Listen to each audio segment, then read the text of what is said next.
ಭಿಕ್ಷುಕರಂತೆ ಬಂದು ಲಕ್ಷದ ಮೊಬೈಲ್ ಅನ್ನ ಎಗರಿಸಿದ್ದಾನೆ ಇಲ್ಲೊಬ್ಬ ಕಳ್ಳ. 1.5 ಲಕ್ಷ ಬೆಲೆ ಬಾಳುವಂತಹ ಮೊಬೈಲ್ ಅನ್ನ ಕದ್ದು ಪರಾರಿಯಾಗಿದ್ದಾನೆ. ಬೆಳಗಾವಿ ಗೋವಾ ವೇಸ್ ಬಳಿ ನಡೆದಿರುವಂತಹ ಘಟನೆ ಇದು. ಮೊಬೈಲ್ ಅಂಗಡಿಗೆ ಬಂದಂತಹ ವ್ಯಕ್ತಿಯಿಂದ ಕಳ್ಳತನ ನಡೆದಿದೆ. ಭಿಕ್ಷುಕ ಮೊಬೈಲ್ ಕದ್ದ ದೃಶ್ಯ ಸಿಸಿಟಿವಿಯಲ್ಲಿ ಸೆರೆಯಾಗಿದೆ. ಮೊಬೈಲ್ ತೆಗೆದುಕೊಂಡು ಬಿಲ್ಲಿಂಗ್ ಕೌಂಟರ್ನತ್ತ ಹೋಗ್ತಾನೆ. ನಂತರ ಹಾಗೆ ಜೇಬಿಗೆ ಇಳಿಸಿಕೊಂಡು ಎಸ್ಕೇಪ್ ಆಗ್ತಾನೆ. ಮೊಬೈಲ್ ಕಾಣದೇ ಇದ್ದಾಗ ಸಿಸಿಟಿವಿಯನ್ನ ಸಿಬ್ಬಂದಿ ಪರಿಶೀಲಿಸಿದ್ದಾರೆ. ತಿಳವಾಡಿ ಪೊಲೀಸ್ ಠಾಣಾ ವ್ಯಾಪ್ತಿಯಲ್ಲಿ ನಡೆದಿರುವಂತಹ ಘಟನೆ. ಸದ್ಯ ಎದ್ದಿರುವಂತಹ ಪ್ರಶ್ನೆ ಏನು ಅಂತ ಹೇಳಿದ್ರೆ, ಈ ರೀತಿಯಾಗಿ ಮೊಬೈಲ್ ಕಳ್ಳತನವನ್ನ ಮಾಡಿದವನು ಭಿಕ್ಷುಕನೇನಾ ಅಥವಾ ವೇಷ ಧರಿಸಿ ಬಂದಿದ್ನಾ ಎಂಬ ಪ್ರಶ್ನೆ ಇದೀಗ ಉದ್ಭವ ಆಗಿದೆ.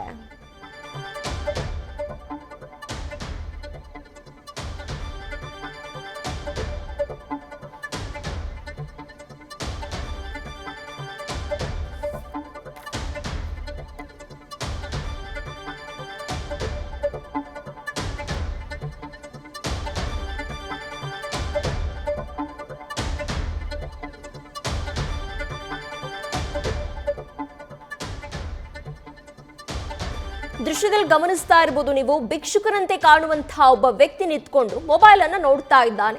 ಮೊಬೈಲ್ ನಲ್ಲಿ ಯಾವ ಮೊಬೈಲ್ ಅನ್ನ ತಗೊಳ್ಬಹುದು ಅಂತ ಹೇಳಿ ಪರಿಶೀಲನೆ ಮಾಡ್ತಾ ಇರೋ ರೀತಿಯಲ್ಲಿ ಕಾಣಿಸ್ತಾನೆ. ಆ ಕಡೆ ಒಂದ್ಸತಿ ಈ ಕಡೆ ಒಂದ್ಸತಿ ನೋಡ್ತಾ ಇದ್ದ ಹಾಗೆ ಬಿಲ್ ಕೌಂಟರ್ ಅಂತ ಕೂಡ ಆಗ್ತಾ ಬರ್ತಾನೆ.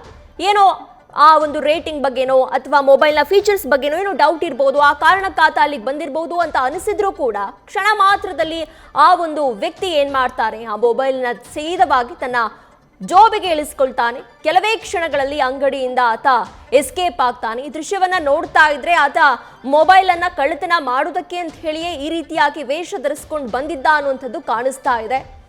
ಸದ್ಯ ಇದೀಗ ಅಂಗಡಿಯ ಮಾಲೀಕರೇನಿದ್ದಾರೆ ಅವರು ಸಿಸಿಟಿವಿಯನ್ನ ಪರಿಶೀಲಿಸಿದ್ದಾರೆ. ಜೊತೆಗೆ ಆತ ಯಾವ ಕಡೆಯಿಂದ ಬಂದಿದ್ದಾನೆ ಅನ್ನೋದ್ರ ಬಗ್ಗೆ ಮಾಹಿತಿಯನ್ನ ಕೂಡ ಕಲೆ ಹಾಕೋದಕ್ಕೆ ಪೊಲೀಸರಿಗೆ ಕಂಪ್ಲೇಂಟ್ ಅನ್ನ ಕೂಡ ಕೊಟ್ಟಿದ್ದಾರೆ.